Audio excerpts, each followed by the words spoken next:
Tea கடையில் ரேண்டமாக ஒருத்தரை பார்த்தேன். ஃபோனில் ரொம்ப விரக்தியாக யார்கிட்டயோ கத்திக்கிட்டு இருந்தார்.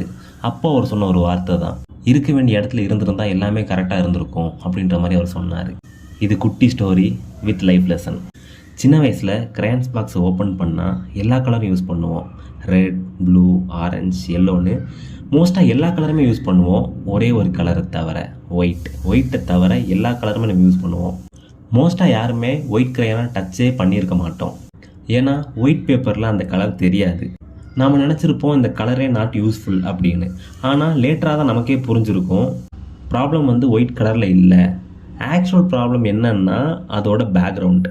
புரிகிற மாதிரி சொல்லணுன்னா, கொஞ்சம் வளர்ந்ததுக்கப்புறம் சாக் பீஸ் மேலே நமக்கு விருப்பம் அதிகமாக இருந்திருக்கும். ஏன்னா ஸ்கூலில் டீச்சர்ஸ் எல்லோரும் போர்டில் சாக் பீஸாக தான் எழுதுவாங்க, வரைவாங்க. இங்கே கான்டெக்ஸ்ட் என்னென்னா, ஒயிட் பேக்ரவுண்ட் அழகாக தெரிய நிறைய கலர் வேணும்.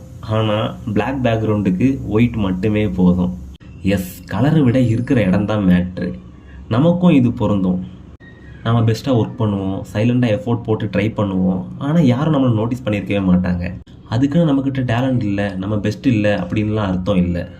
நம்ம எங்கே இருக்கிறோம், யார் கூட பழகுறோம் அப்படின்றது தான் ரொம்பவே முக்கியம். நமக்கான டைம் வரும், நாமளும் க்ளோ ஆகும். But choose the right place. இதுதான் அந்த ஸ்ட்ரேஞ்சர் சொன்ன ஒரு வார்த்தையிலிருந்து நான் உங்களுக்கு சொல்கிற குட்டி ஸ்டோரி வித் லைஃப் லெசன்.